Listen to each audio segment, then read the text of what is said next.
Hey there guys, Saber here. Welcome back to Blade Radio. Here we're always pushing the pedal when it comes to bringing you the best mix of driving music and high quality, value for money car products and services. You got Edge right here too, and you are absolutely right, Saber. It's all here under one roof. And what's more, our friendly and attentive staff is always on hand to give you expert advice on the latest car products available. Of course, Blade offers top industry brands like Sparco, 3M, Dub, Meguiar's, Pioneer, Mothers, Garment, and many more, all of course at a very reasonable price. We hope you enjoy your visit here at Blade Auto Center. Meanwhile, let's get right back to the music. Keep it here and always remember, if it's Blade, it's better! All programs on Blade Radio Live are purely for entertainment purposes only. The views and opinions expressed by the host and the guests do not reflect that of the show, the management, and the company. Now, Bladers, sit back, relax, and enjoy our show. Hey, what's up, Bladers? So for today's episode, we will be talking about none other than Jeff Wong, the helmet doctor of the Philippines. Yes, so if you are new to this channel, my name is Love, and this is Blade Moto. So please like, subscribe, follow Blade Auto Center on YouTube, Facebook, Lazada, Shopee. Just simply look for the keyword Blade Auto Center. So without further ado, let's begin with Blade Moto. All right, so we're going to begin with the Wheel of Names. All right, so how do you play this? So we would, the first 50 sharer with a sharer badge, you're qualified to join this game, no? Para sa ating roleta, you can win Blade gift items, right? Or Blade gift packs. So, manood lang kayo dito sa Blade Moto and just make some comments and share. Make sure you're watching us, tapos i-share nyo, and please mag-comment kayo na done para makasama kayo sa ating roleta. Alright, so make sure na naka-public rin yung post nyo para makita namin na talagang nag-share kayo and present kayo sa pagsasali with our roleta, no, for today. Okay, so once again, please like, share, and subscribe to our social media channels. That is Facebook, Instagram, YouTube, Shopee, and Lazada. The keyword is Blade Auto Center. Ayan. Okay, so nakikita nyo on screen, no, na the first 50 na mag-share. Please lang, comment kayo na nandyan kayo, na nanonood sa amin. And please make your post public pag nag-share kayo para makita namin na talagang nag-share kayo. And that is one way to be qualified to win at makasama kayo sa malagay yung name nyo sa roleta. Okay. So, all right. So we are going to thank our sponsors. So, sponsors, thank you so much for today. Blade Radio Live would like to thank the following sponsors: Dub Project, Hero Motorcycle Accessories, Micromagic Premium Car Care, Sparco Racing Accessories,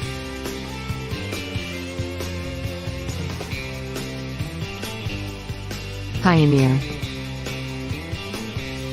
Transcend, Bosch,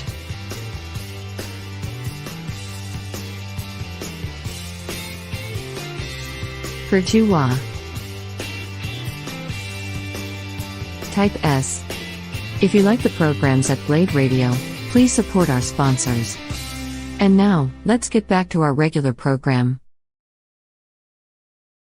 Sponsors, thank you very much for today.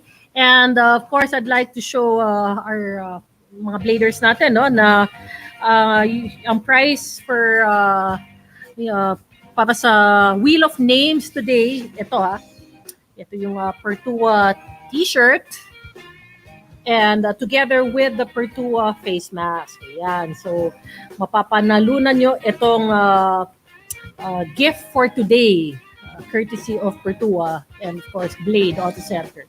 The Pertua shirt and the Pertua face mask. Yan. So, again, no, go online, watch us here Blade Radio, and sali na po kayo. Make sure your post is public. Please share Blade Auto Center page para ma-qualify kayo manalo ng gift packs. No? Please comment that you are done kapag okay na na-share nyo na yung page. No? Yeah. So, eto na. May nakikita na ako. A few na sumasali as of now. Okay.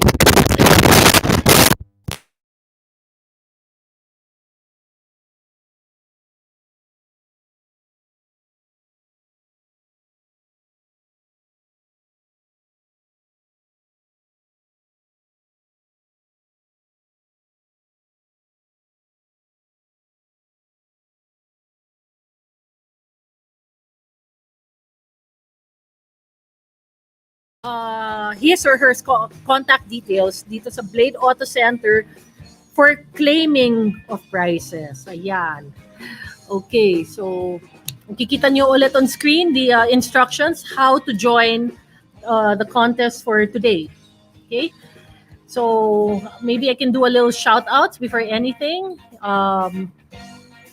Sige, may mga shout outs yata. Okay, so congrats sa mga mananalo. Okay, Miss Pensona, thank you very much. Ayan, nag-share si Miss Melissa. Thank you for watching. Ayan. Okay. We have Miss Janelle. Miss or Mr. Janelle, thank you. Of course, Sir Jeff Rocks, salamat po sa nanonood ka sa amin na yon. Thank you very much. Okay. So, before, we'll do some little product reviews, and kung Blade Auto Center hindi lang meron pang kotse and pang motorsiklo, meron din tayo pang pets. Okay, so pag kailangan nyo ng items for your pets, just simply go to the official website, that is www.petshop.ph. Pwede rin kayo mag-shop online, no? Sa Shopee, it's petshop_ph. Lazada is petshop.ph. Or, pwede kayo mag-shopping naman sa mga Clipper branches, no? So far, only in 4 Clipper branches available, which is the Festival Mall in Alabang, Harbor Point in Subic Bay, Marquee Mall, Angeles City in Pampanga, and Feliz Mall in Marikina City. Ayan. So, ito, we have Whiskas, the 1.2 kilogram bag, no? Ayan. Okay. Available to sa petshop.ph and priced at 284 pesos and 75 centavos. Okay. And then, aside from the cat food, we have dog food, syempre. Ayan. Bigat. And this is the 1.5 kilogram bag. Okay, so this is the Smart Heart roast beef flavored dog food. There you go. Again, it is available at petshop.ph. Okay, and the price of this is 269 pesos and 75 centavos. So yun. Available rin online sa petshop_ph. That's for Shopee, no? And then petshop.ph sa Lazada. Again, sa Clipper stores, sa Festival Mall, Alabang, Harbor Point, Subic Bay, Marquee Mall, Angeles City, Pampanga, and Feliz Mall, Marikina City. Yun. And para malinis and mabango ang inyong dog, here we go. 1, 2, 3. We have the Fur Magic Dog Shampoo that comes in 3 scents and 3 colors. So we have the blue, the pink, and the purple. Okay, so the Fur Magic Dog Shampoo is priced at 344 pesos and 75 centavos. Again, this is available at the official website of petshop.ph. No? Just simply go to www.petshop.ph. Shopee is petshop_ph. Lazada is petshop.ph. And kung makakalabas naman kayo, just go to any of the 4 Clipper branches. No, it's either Festival Mall in Alabang, Harbor Point in Subic Bay, Marquee Mall in Angeles City, Pampanga, and Feliz Mall, Marikina City. Okay, so aside from all that I showed to you today, you can see we are showing the website of petshop.ph. So you will see a couple of or most of the items that you need for your pets in the website. The prices are also indicated there. So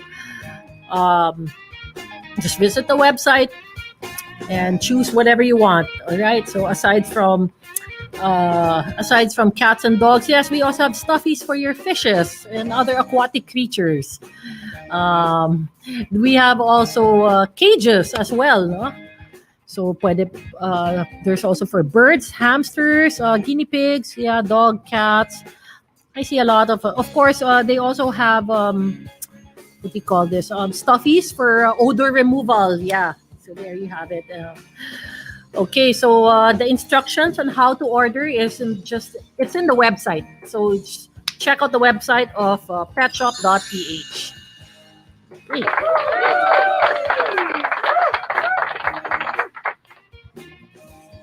Alrighty.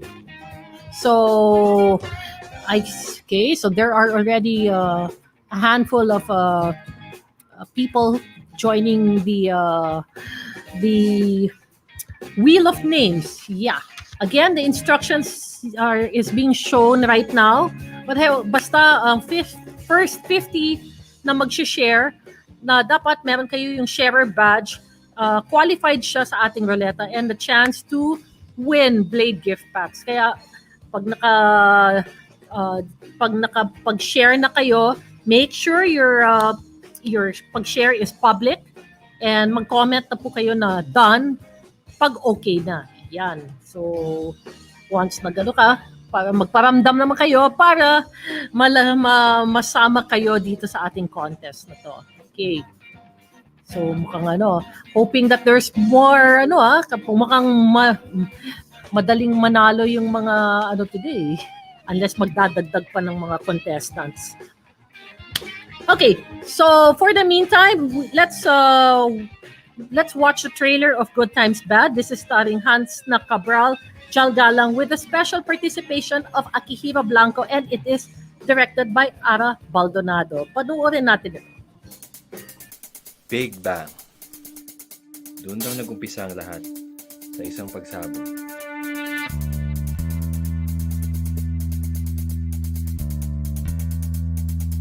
Ako, si Janus Paraiso. At dito nagtatapos ang storya ko.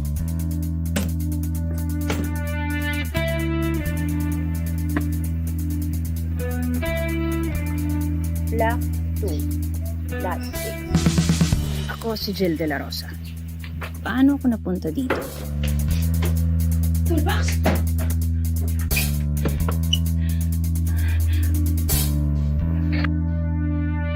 Ibabalik mo yung toolbox ng tatay ko o ibabalik mo yung toolbox ng tatay ko? Toolbox? Bakit ba pinagbibintangan na? Ako nga wala lang din yung suitcase ko.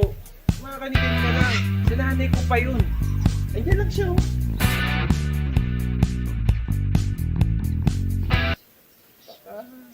Baka we share the same magnanakaw?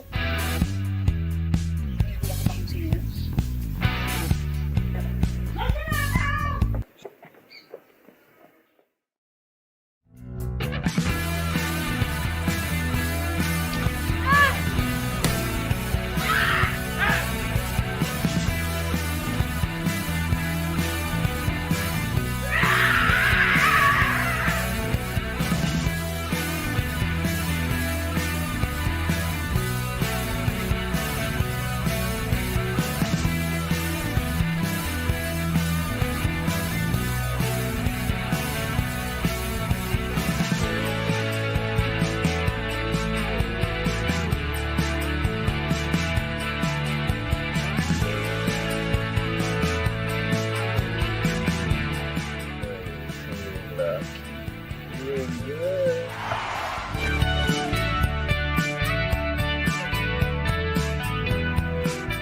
plano.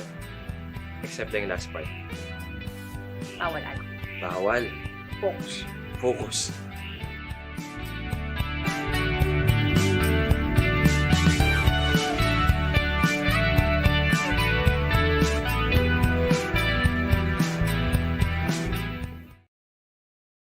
All right, so that was the trailer of the movie Good Times Bad, starring Hasna Cabral, Jal Galang, with the special participation of Akihiro Blanco, and it is directed by Ara Baldonado. So libreng-libre niyo siya mapapanood sa Blade Auto Center YouTube channel. Kaya subscribe na kayo. Okay. Eto na, the moment that you have been waiting for. So mga Bladers, kapag may problema kayo, lalo na yung mga kasamahan natin na nagmomotor, no? Any problems sa helmets nyo, wala nang ibang makakasagot niyan kundi si Jeff Wong, the helmet doctor of the Philippines. So, good afternoon, Jeff. Hi. Good afternoon. Hello. Coming. Ayan. Yes. So, how are you? Ito, okay lang. Okay lang ako. Puyat pa yata, oh. Oo, medyo maraming gawa eh. Oo nga, singkit ka na nga, lalo ka pang sumisingkit. Okay, Jeff, you being known as the helmet doctor, here in the country, no? Maybe you can give us a background, no? How do you start this? Is this a hobby, a business, or what? Tell us more about it. Okay. So I'm Jeff Wong. They call me the helmet doctor. Mm-hmm. And what I do is I repair, recondition mga old helmets, and also pag may racing preparation o may race yung isang rider, pine-prepare ko yung helmets nila. Okay. So itong business na to started way back 20 years ago. 20 years ago? Yeah, 20 years ago. Medyo, matanda na ako. Okay. 20 years ago, it all started when I got into an accident. All right. So, wala akong kaalam-alam nun sa motorsiklo. Binigyan ako ng service bike sa office namin dati. Tapos, bumili ako ng helmet, which is yung nabibili lang kung saan-saan. Hindi, I won't name any brands, pero as in cheap talaga siya. Okay. So, what happened was, yung nakita nung uncle ko yung helmet ko that I recently bought. So, ang ginawa niya, tinapakan niya without any effort. So, nahati yung helmet. As in, apak, step. Oo. You Okay. just step on it, walang ka-effort, nasira yung helmet. Whoa, okay. Oo. So, ako naman, wala akong helmet na gagamitin. So, binigyan niya ako ng money. Sabi niya, bumili ka ng magandang helmet. So, yung magandang helmet, yung katulad ng helmet niya, pero of course, we cannot name brands on air, but basta maganda siya. Okay. Okay. So, that helmet, 1 month pa lang, na-aksidente ako. Okay. And then, what happened, nung na-aksidente ako, akala nung tao, nangingisay ako. Kasi, as in, my whole body is trembling. Alright. And then, nagulat sila, tumayo ako, hinabol ko pa yung nakabangga sa akin. Ganun nangyari. Ayos, Okay. di ba? O nga. Ayun. So, since that accident, I started parang thinking, bakit mahal tong helmet na to compared dun sa binili ko sa Quiapo. Yes. So, ayun, then things started to roll. Na-discover ko na yung magandang helmet, ginagamit pang karera. Mhm. So, after nun, okay, paano pag, ayun, tulad yan, na-aksidente ako. Nasira yung takip sa tenga, tapos yung lens ko, may gas-gas. Then I started going around Caloocan. Okay. So there's a shop in Caloocan where I can buy yung mga parts. And Yes. then later on, ako na nagsariling bumibili ng mga pyesa. Mhm. Yun. And then, when I got my helmet back together, yung uncle ko told his friends about what I did. Kasi yung mga friends niya, pag na-aksidente, bili ulit ng bagong helmet. Yes, okay. Oo. Sometimes, when you meet an accident, let's say na-drop mo lang yung helmet mo, it doesn't mean na hindi na pwede yung helmet kasi na-drop mo lang siya eh. Correct. It's 3 or 4 feet lang from the ground. Yep. Yun. So, when nalaman nung mga friends ng uncle ko, nagpagawa na sa akin. Okay. So, and then that's where it started. I asked money and then buy some parts, put it together, made small cash, and then kumalat. Ayun na. Nag-umpisa na siya. Okay. I used to work in an office. Used to be a supervisor there in Cubao. And then suddenly, there's a calling. There's a calling talaga na, hey, there are people, wanted to have their helmets done. So I cannot balance it. I gave up my job, my day job, and then went into this helmet restoration. And then, when the helmet restoration started, I officially started it last 2019, September. Kasi back then, it was more on regular job. Okay. And then after 2019, so everything went well, and then of course COVID came. Then nakita ko there's still business kasi there are still riders out there who's doing their thing. Ang mostly affected are the office workers na nawalan kasi they really have to cut down or else the company will close. So the magandang business ang helmet, to tell you honestly. When you say magandang business, what do you mean? Magandang business ang helmet, meaning people buying helmets. Yeah, people buying helmets, selling helmets, helmet parts. Just like what I do, I think I'm the only one in the Philippines na nagre-restore. There are others na gumagawa din, pero not that really meticulous. You really have to give time to study what the helmets are and how they behave. Excuse me. What do you mean how they behave? The helmet? How the helmet behaves? Kasi whenever you use a helmet, exposed to sa environment. Yes. Right. So when a fiberglass kasi there are two types of helmets in the market. There are fiberglass at meron din plastic. Okay. So once na-expose yan sa environment, both materials behave differently. Yes, okay. So ang plastic, they tend to, be brittle at a certain period. Yes. Ang fiberglass is a bit longer. They last a bit longer. Okay. So it depends on the person. Both helmets can be considered safe and also at the same time na may inferior part ang mga helmets. So I cannot say, go ahead. Are you saying that helmets only have there are only two kinds of helmets, like the material? The materials, yes. It's either plastic helmet or fiberglass helmet. That's it? Yes. There's no other, what do you call this?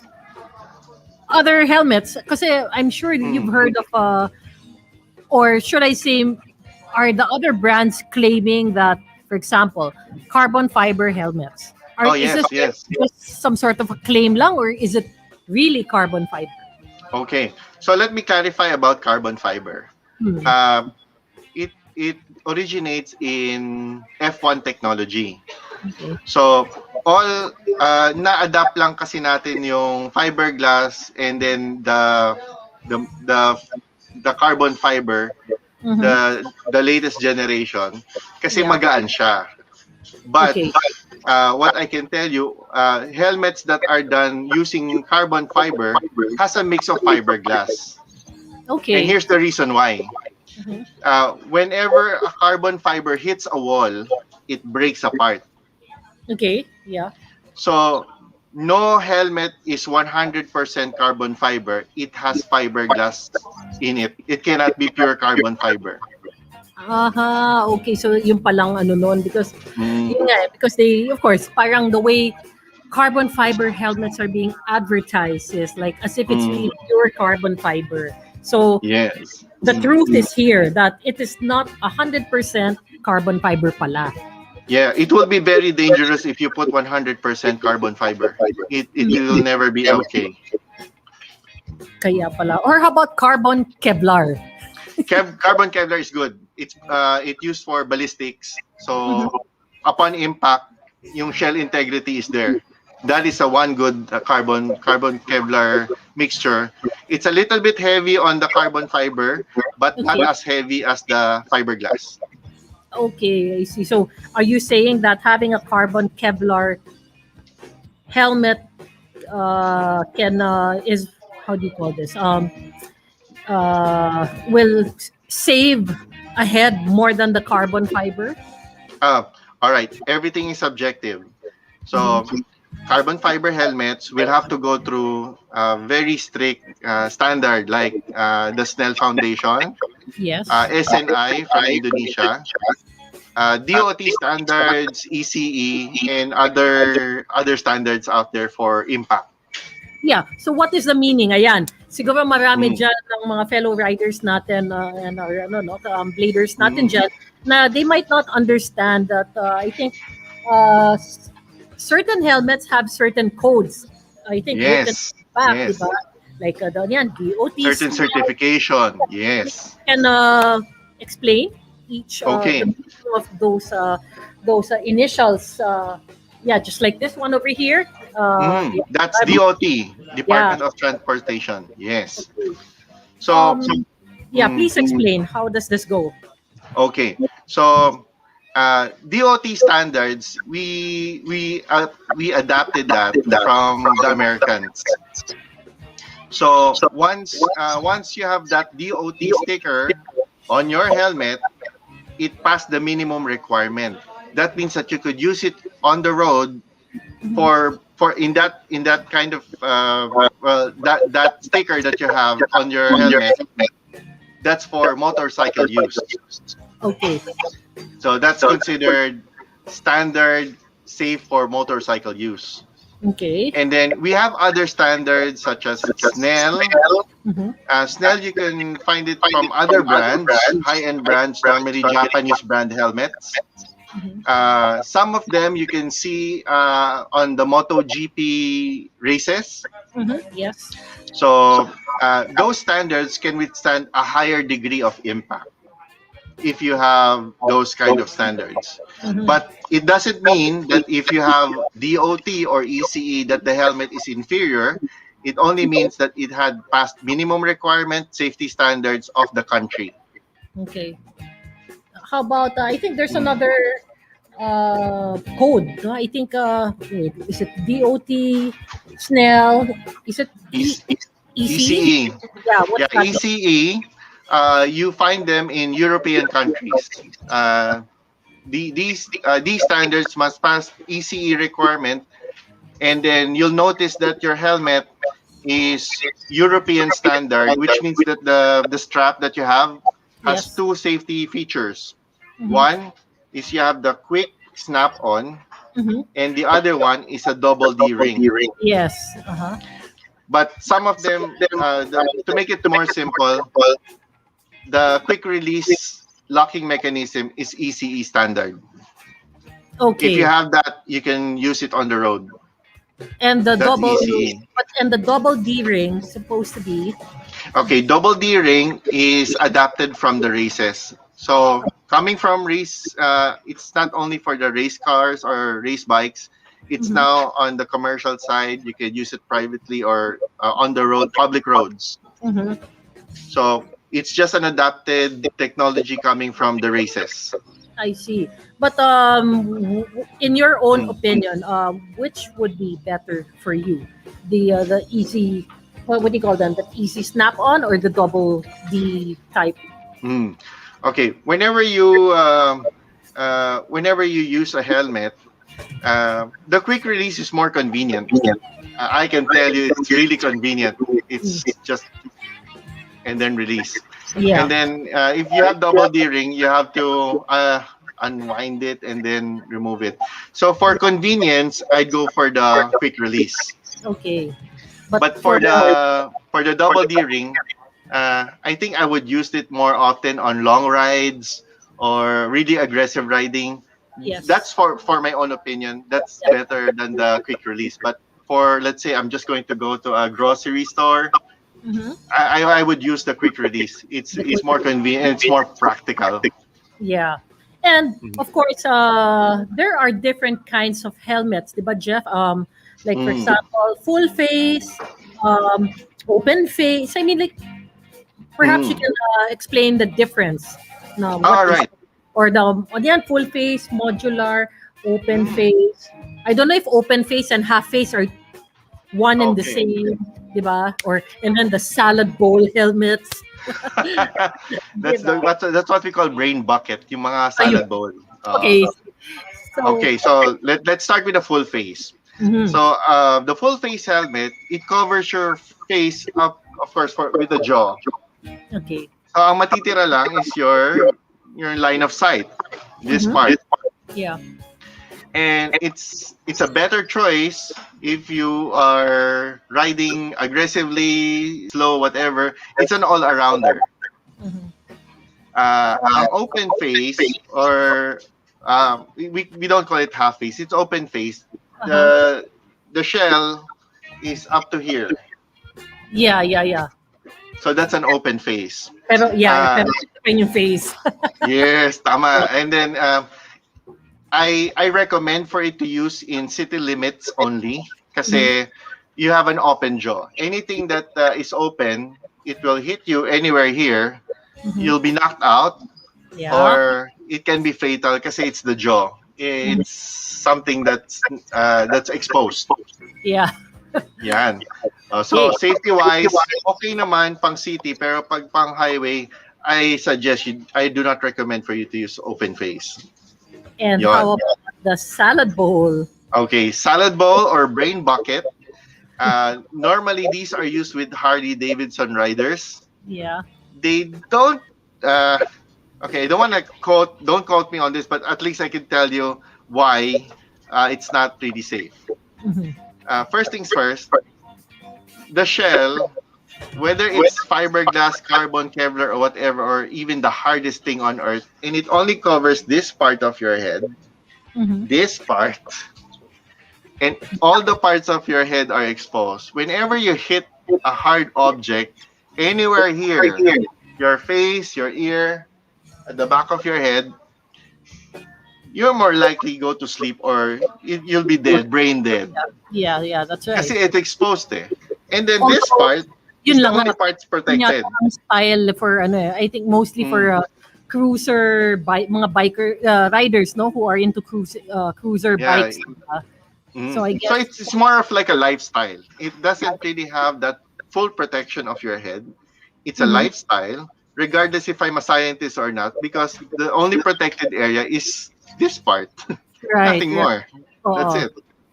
So Jeff, now that you have did some classifications of different kinds of helmet, do you as the helmet doctor in the country, do you fix or restore these all kinds of helmets? Yes. Different brands, different configuration. If the customer requests a particular solution to your helmet, or to the helmet that he wants to get fixed, it depends on what tools I have, and what chemicals I have in the shop. Because I can tell you that as a restorer, or somebody who can rebuild the helmet, we do have certain limitations on the helmet that we can do and we can't do. We always tell our customers that if you want to go this way, here's what we can do. And if you want it this way, and then we don't have the materials or tools to fix your helmet, we can tell you immediately that this is not good, and it's not going to happen because it's more expensive and it's not going to work. Okay. So what mostly among your customers, no? Yung ano yung pinaka common problems that they have with their helmets na pinapagawa sa iyo? Okay. So Ang pinaka-common is yung goma sa helmet nila natatanggal. Okay. Yun ang parati namin natatanggap. Second, yung mga sponge or yung mga liner sa loob ng helmet, nalusaw na, nagpupulbos na sila. So, it can be fixed. Tapos pangalawa, pag natatanggalan ng pyesa, hindi sila marunong magkabit. So, kinakabit namin yun. Okay. Kung nawala naman yung pyesa, o-orderan namin yung pyesa tapos ikakabit namin. Oh, so far, nakakahanap ka naman ng parts for these different brands of helmets na pinapagawa sa iyo. Most of the time, the latest your model helmet is, or the latest the model of your helmet is, the more pyesa na available siya. The older the helmet, medyo nahihirapan na tayo dyan. Kasi hindi na sila magproproduce ng pyesa for older helmets or older models. But diba, of course, we've been. It is a known fact that helmets do have expiry. They do expire. Yes, they do expire. Ang common is 5 years lifespan ng helmet. 5 years, let's say, from the time it was manufactured or from the time it was purchased? Time of manufacture. Manufactured. And how would you know, supposing you buy a helmet, how would you know, like, how old or when was this helmet manufactured? Okay. There are stickers inside your helmet, sometimes outside your helmet, to tell you the manufacturing date of your helmet. Okay. And then, what it tells you on the manufacturing side, that you must use it until from the date it was produced until the 5th year on the same date of your helmet, in the sticker that is on your helmet. Okay. However, there are of course other people who still uses helmets above or more than 5 years. Okay. But here's the thing. There are two issues to consider. One, what is your helmet made of? Two, if that material is made of this, how long does the material last? Okay, so this is a little bit longer to discuss, but I'll try to keep it short. Okay. Yeah. Okay, so for fiberglass helmet and plastic helmets, they are more or less given 5 years from the factory. Okay.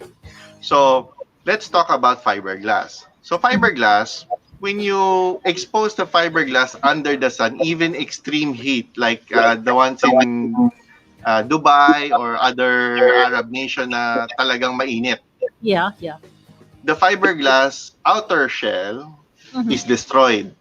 But if you try to hammer it, you will remove the crust, and there's another layer. May isa pang layer, then another layer, and another layer.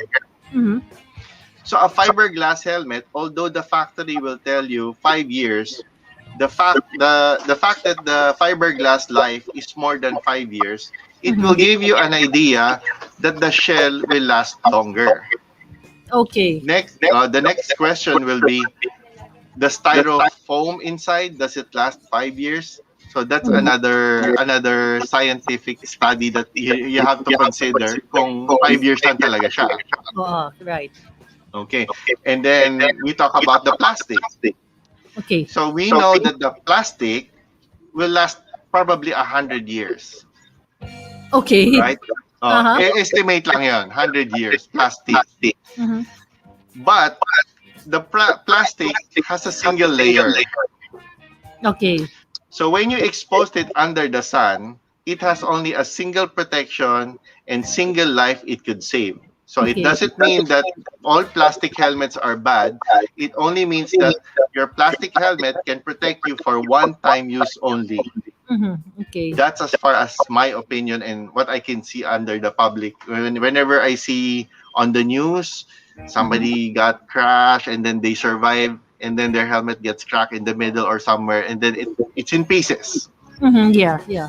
So plastic helmets, as long as you take care of it, it will take care of you. Same as the fiberglass helmet. So no helmet in the world will save you 100%.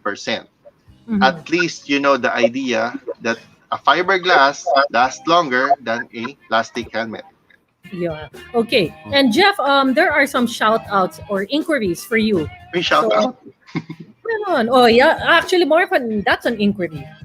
Okay, wait. Where? Let me see. Uh, good afternoon, everyone. Okay, hello. How much po ang repair and cleaning? Okay, so let's answer that question from George Uy. Okay, hello sir. How much po ang repair and cleaning ng isang helmet? So, cleaning is 1,400 pesos. So, ina-advertise ko na yung services ko. So, Okay. okay. What it includes, we wash inside and outside of your helmet. Kung glossy yung helmet mo, papakintabin natin siya. May antibacterial formula kami for it to kill any germs kasi once na maasim na yung helmet mo, kailangan mo talaga hugasan. Yeah, that's right. No? Ayun, Oh, so we remove it. So you are ano pala, aside from repairing, you Clean. also do restoration, detailing, cleaning, and painting. If I correct me if Painting, I'm wrong. yes, that's true. So with the cleaning, yes, you mentioned it earlier. Yeah, honestly, yeah, Bladers, I can vouch for that. That Dr. Jeff Wong did a really good job with my helmet. When I gave you my helmet, di ba? I mean, the white parts were all loaded with what? Libag. Hindi naman Oo, yung pollution stain. Yun yes, ang tawag namin doon. Yes. So, Bladers, I'll show you technician yung picture ng helmet kong red, the red helmet. The finished product is yun. No? That's my helmet. Yes, gawa ni Dr. Jeff Wong yan. And I was surprised and very impressed na pagbalik sa akin ng helmet ko, it looked brand new. And shinier than brand new. Yes. Graphic power. No graphic power. Yes, pero in fairness, nung binigay ko sa yung helmet ko, mabango yan Oh. Hindi mabango yes. yan. Yes. I make it a point naman na mabango yan. So, yeah, thank you so much, Jeff, for doing a good job on that. Okay, welcome. I'll just answer yung how much po ang repair. So the repair will depend on the damage. The more damage your helmet is, the more expensive it will be to repair. If may parts available. Kung walang parts, we will have to check if we can do something about it. So hindi po namin kayo papabayaan basta-basta. Pag dila nyo na helmet, we can tell you na kung walang parts, ito gagawin natin. Kasi sometimes, kaliit na spring, hindi ka makabili ng spring sa manufacturer. So I have to find a way to locate a spring just for you. So I can make it work. So ganun po kami. Kahit paano remedy. Yes, it's not a perfect 100% part replacement, but it's a replacement that we can make things back. We can put things back together and make it functional again, regardless kung original part siya o hindi. Okay, kasi Jeff, you mentioned earlier that, of course, the helmets they do expire, no? They have an expiration. Yes. So yung mga nagpapa-restore sa'yo ng old helmets, when they have it restored, do they use it again or pang-display na lang, if ever? Well, it depends on them kasi we cannot control if they own the helmet, they can do whatever they want. But my recommendation is, once the helmet expires, you have to consider two things. One, how safe it can be after 5 years. And two, is it worth it? Okay. It's really up to the owner. You mean if it's worth it wearing it again or is it worth it pan-display na lang? Oo, ganon. Kasi personally, I would love to use the helmet as long or as much as I can. Kasi once you buy it, there's like a bond between you and the helmet. That's right. It's a personal thing. Like your shoes, you wear it and nobody wears it. Yeah. And correct. then if that helmet is going to expire, and of course, on the manufacturer side, it will be beneficial because they will have a sale again after 5 years, you buy again. But That's personally, I would love to keep it as much as I can. And then I'm thinking about of safety, of course. I would rather have another helmet to back it up, another within 5 year helmet, which is a much better option. You buy two helmets, one is for your daily and one is for your display. yun. Okay, Jeff, marami pang shoutouts para sa iyo eh. Shout Yun. out, guys. Hi to my sister in the US, Joyette. George, Uy, just PM me. We're located at 81 Mother Ignacia. There you go. I said it. Ayun. And then, okay, let's see. May nagtatanong pa ba? Ooh, I have a matte black plain color helmet with chip off. How long will it take to restore? Kaso, syempre, nahuhulog siya. So, may chip off sana pwede. Okay. We can do a plain matte color helmet. You bring it in. It will take 5 days for us to finish the job. Mhm. Okay. Let's see. Mayroon pa ba ibang tanong? Meron Also, dyan, fans club mo to eh. Yan. Mukhang nanonood sila. Wow. Also, Sir Jeff, I have problem with din sa dual visor ko. Mahirap na siya maikot. Okay. Okay, love. Look at this question. Mahirap ko siya maikot. Is there any remedy also? Okay. Yung mga helmets na may drop down or may shade, there are two design of how they do it. One is they use it with cable. So may cable yung loob ng helmet mo para tumaas pa ba yung visor, yung lens. Uy, nagka-problema ako dyan. You held emergency meeting tayo niyan. Di ba? I had problem. Brand new helmet ko. Ayaw di ba? Yeah. Ayaw bumigay. Tapos anyways, and there's the other one. I think this is the design coming from an Italian brand helmet. So there's a gear. Okay. It cannot be fixed simply because once a gear loses a tooth, you cannot do anything about it. Pero if you have a cable type, pwede pa siya. Yun nga lang, kailangan talagang baklasin yung buong mechanism niya para bumalik sa dati. And some customers wouldn't want to do that because yung pag tinanggal mo mawawala yung dating dikit, yung mga ganun, they have issues. Well, anyways, it's up to them. But it can be fixed. May naaliw akong shout out kanina dito eh. I think he wants your face on his helmet eh. Nakita ko yan kanina. Saan yun? Oo, nakita ko yan kanina. Gusto daw niya yung mukha mo sa helmet niya. Type ka na itong taong to eh. Saan ba yun? Jeff, pwede ba? Saan na yun? Nakita ko yan kanina eh. Hindi nagpa-flash sa'yo, pero nagpa-flash sa akin. Okay lang. Libre ang mukha ko. Please feel free to print it on your helmet. Pwede nyo helmet wrap. Yan, mas maganda yan. Ikaw yata ang gagawa eh. Ako bahala. Mahal na yun.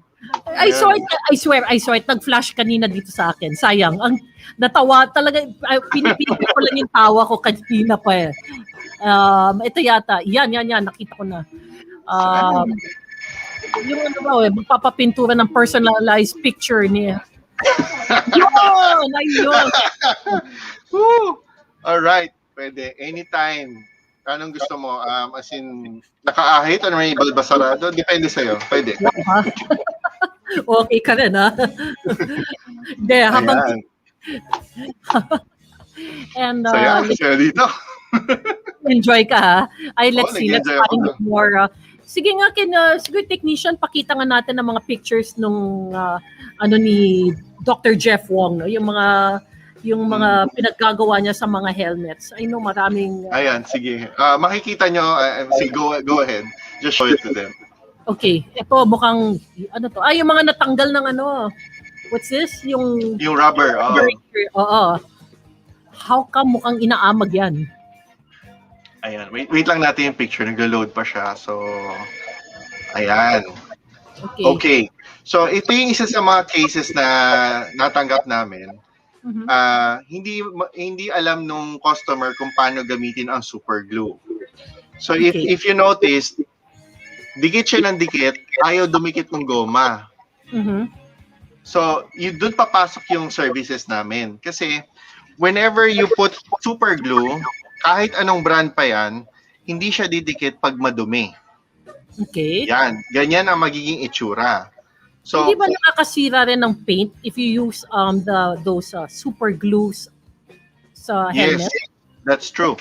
If you use super glue, what happens, yung chemical ng super glue, magbaband siya sa paint.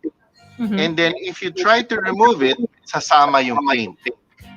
I see. Okay. So, kami, we don't pull it basta-basta. Kasi, alam namin kung kaya tanggalin ng mga scraper or ng blade yung mga problema sa dikit.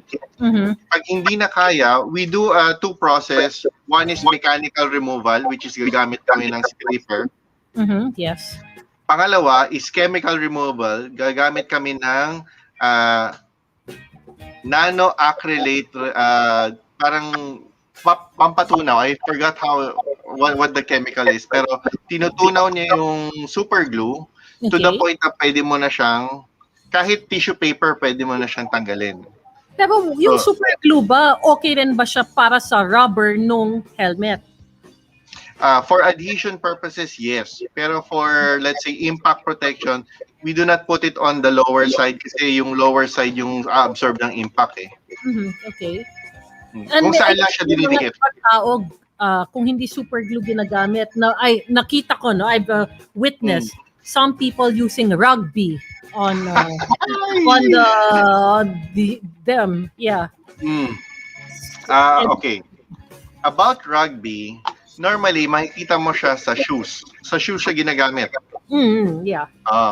The rugby can be used but it's not going to last long kasi yung rugby has a material na parang parang may pagka-rubbery yung flexible. Okay. So yung flex na yon, pag nag-overflex siya, matatanggal na siya. So rugby is not recommended for dikit ng goma. Ang recommended is super glue. Any brand. As long as you follow the instructions and preparation, you'll do better. Itong picture na to, Jeff, kasama ba yung soft drink sa pag-aayos ng Ay, sorry. Baka Hindi ako sponsor. sabay yan sa mga ingredients or materials na ginagamit sa pag-ayos ng helmet. Ayan. Energy drink. Energy drink. Grabe, look at your you look at your workplace. It's really like parang alanganing laboratory na alanganing warehouse na alanganing. Actually, if you visit me in my shop, ang daming division yan. Meron pang vlog namin whenever Christine goes vlogging. Yeah. Tapos, we have our display area. We have our parang masyado na nga siyang ang dami na eh. So, ayan na yung finished product. That picture, I already removed yung old na super glue. Okay. So, ganun yung quality namin. Whenever we remove it, we make sure it's clean enough for us to reattach the rubber. Okay. So, it would last longer. Pero paano like paint jobs? For example, of course, siguro may mga iba dyan, sumemplang na yung helmet, na gas-gas, parang tapos, I mean, how can you bring back the design? Lalo na, I know yung mga helmets na maraming design is very complicating. But yes, can you manage? Can you do it? All right. It depends on how deep the scratches are or the damage is. Once may rock chip, ibig sabihin wala ng paint. There's nothing to work on. It has to be repainted or retouched again. Pag mababaw naman, when you see a hairline sa paint, kaya yon. Kaya matanggal yon. Pag medyo heavy na yung pag sumasabit na yung kuko mo dun sa paint, hindi na kaya. You really have to respray the whole clear coat para bumalik ulit yung dating condition. So it's a matter of how deep the damage is, and if there's nothing to work on, you have to paint it. There's no other solution. So what is easier for you to restore the paint job, the matte colored helmets or the glossy ones? Okay. The easiest one is the gloss ones kasi you have a machine that can cut through the paint and Okay. then make it glossy again. Ang matte color, you have to be careful whenever you use it. You have to avoid bumps. But the good thing about matte color, whenever it gets dirty, you just spray water and then wipe it off. That's the number one good thing about the matte colored helmets. Okay. And And then how about, other for example, during rides, of course, we can't help it that there are times bigla na lang uulan and ano, what would you recommend for yung ano lang, like during, like I said nga, during rides, yung do you just make it punas and dry it up or kailangan pang, how do you say this, wash or laundry or whatever? okay, you don't necessarily need to wash your helmet after a ride or any rides at all. Um, you have to consider the debris or the dust that clings to your helmet. Ang number one is yung dust, tapos yung rain spots. Yeah. All right. So whenever you have rain spots, when you go home, immediately rinse it with water kasi acid rain yun eh. Bibilog yun talaga sa pintura ng helmet mo. So, regardless kung glossy or matte color, you have to spray water on it and then wipe it. Just water. As much as possible, walang pressure. Kasi once you put pressure on it, maraming alikabok, magiging parang liha siya. Okay. So, pahapyaw lang. You don't really need to put pressure. Let the microfiber do its job. And then what you do is you just make sure that the surface is wet. Yeah. Kasi pag wet ang surface ng helmet, your dust will go to the water. It will stick to the water. It will not stick to the helmet. Yeah. And then when you wipe it, the water and the dirt goes to your microfiber. There you go. Ganun lang. Nakakainis. I hate this moment, like when good time, when we're having a good time and yet bitin yung oras. Pero Sorry. no. In fact, I'd love to invite you back, and I hope you'd be available to come back again. But let's have one last shout out. This is a nice compliment, no, from that one. Ay, Yan. Richie Biray. Yes.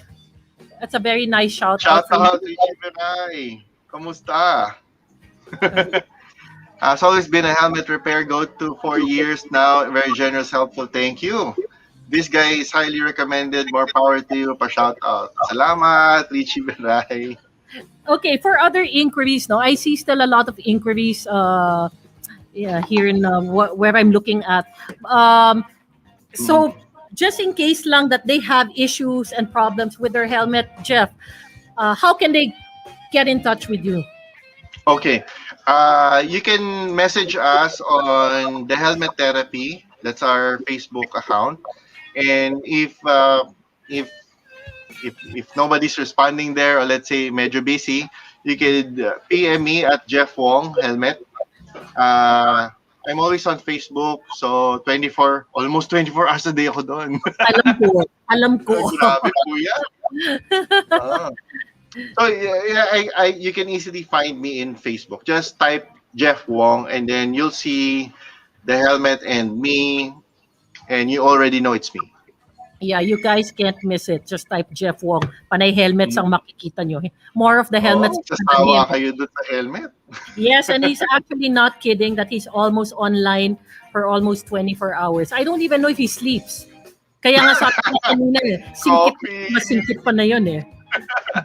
And that's why he chose this time of the day kasi nga daw puyat siya. Kaya gusto daw niya oras. Much better. And of course, sana ma-interview ulit natin siya, no? Anytime. Yeah, so mga bladers, pasensya na for nabitin yung oras, but I promise all of you that we will have Dr. Jeff Wong back very soon. Ayan. Remember, the helmet doctor of the Philippines, that is Jeff Wong. So Jeff, last few message, perhaps motorcycle safety tips na lang or helmet tips. Okay. So, riders out there, regardless kung kamote ka o hindi, mag-wear ka ng helmet at all times. Kasi sayang din naman, bumili ka ng helmet tapos magmomotor ka ng walang helmet. Minsan mahirap kung wala nang uuwian yung mga mahal mo sa buhay. So wear your helmet, make sure naka-strap yan, at kung alam mo na medyo malabo na yung lens mo, palitan mo na. Parang awa mo na. Ayun. So anyways, yun lang guys. Just wear your helmet, make sure na naka-strap in. Kung wala na talaga, palitan mo na. Yeah. So thank you very much, Jeff Wong, the helmet doctor of the Philippines. Ayan. So, speaking of helmets, ngayon ay mag-ano ako ng mga Blade products. Of course, Blade also has motorcycle items for riders out there. So, kanina pinag-uusapan natin ang mga helmet. So, ito ang Blade. Merong helmet rin. And this is the Hero Full Face Helmet, which you can purchase at all Blade branches nationwide. So, the Hero Full Face Helmet actually comes with an anti-scratch visor, and at the same time, dual visor rin siya. Yeah. Bago pa kasi. So, yun. There you go. And, of course, the price of this helmet is... how much was this earlier? Nabanggit ko kanina, 2,799 pesos. Okay. And they come in different colors, ha? So just visit any Blade stores nationwide para makita nyo ang iba't ibang colors ng Hero Full Face Helmet. Okay. And we also have the Blade cable lock. Ayan. So, pwedeng gamitin hindi lang sa motorcycle, pati bicycles as well, para hindi manakawanin yung bicycle or motorcycle, no? So, this is the Blade cable lock, priced at 66 pesos. So, there you go. And it has 2 duplicate keys. And last but not the least, we have the Blade My Gloves. They also come in different colors. Yan, so there you go. Available rin yan sa lahat ng Blade Auto Center branches nationwide. And ang price nito ay 599 pesos and 75 centavos. Remember, iba-ibang kulay yan available at all Blade Auto Center branches nationwide. And kung tamad kayo lumabas, you can shop online at blade.ph, Shopee and Lazada. The keyword is Blade Auto Center. Okay, so yung roleta na. Here we go. Sino kayang mananalo sa ating Wheel of Names for today? So, iikot na ba ang ating... Yan na, umiikot na the roleta. So, who is gonna be our winner for today? Hindi ko makita. It's John Joe Ator Del Monte. Ayan. So, John, please comment agad na present. You only have 5 seconds, no? Pag hindi ka nag-comment agad, may ibang mananalo. So, we will do a countdown. John Joe Del Monte, mag-comment ka. I hope you are going to comment anytime soon. Countdown na. 5, 4, 3, 2, 1. Wala. John Joe, I'm sorry. Hindi ka nag-comment agad. So, we will spin again the roleta. Ikot-ikot-ikot na naman. Eto na. Sino ang ating lucky winner? Who you? Christine Galia. Are you present? If you are present, please comment agad. You only have 5 seconds. Nasaan ka? Aha, I think she is there. There you go, present. Okay lang yun. Typo error yan, present, humabol siya. Okay, Miss Christine. I'm sorry. Okay. All right, congratulations, Miss Christine. Ikaw ang nanalo for the Wheel of Names today. Please message Blade Auto Center sa Facebook page on how to claim your prize. Kailangan namin ng mga details, your contact details para maklaim mo yung prize mo. So congratulations, Miss Christine. Okay, so I'd like to invite everyone to tune into Blade Radio every Monday to Saturday. So we have Senpai Kazoo every Monday for Iisang Pangarap. And with me, yours truly for Blade Moto on Tuesdays. Mr. Wright every Wednesday for Blade Stories. Ira Panganiban For Thursday with the show, our daily drive. Blood the Boom naman is every Friday with Jack Logan. What's Up Bladers on Saturday with Aiki. And last but not the least, Blade Radio live naman with Rapido kapag Sundays. Kaya, kita-kits pa rin tayo only at the country's largest car accessory chain store in the Philippines. Wala nang iba yan kundi ang Blade Auto Center. So mga kamotorista natin, be safe. Blade Radio Live would like to thank the following sponsors: Dub Project,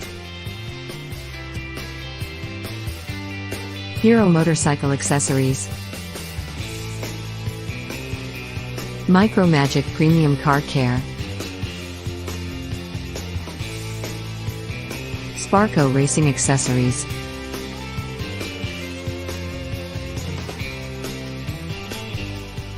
Pioneer, Transcend, Bosch,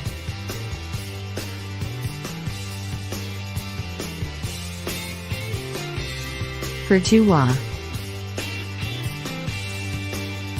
Type S. If you like the programs at Blade Radio, please support our sponsors. And now, let's get back to our regular program. Blade Auto Center offers you a wide range of car accessories, auto parts, tools, and car-related gift ideas. Find everything you need here at Blade Auto Center.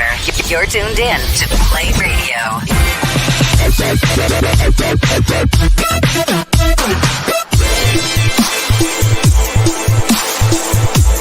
Blade Radio.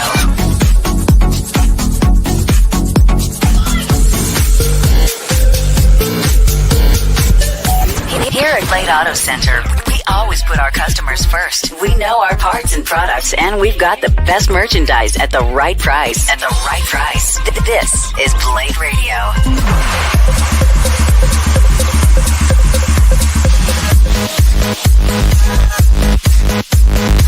Blade Radio.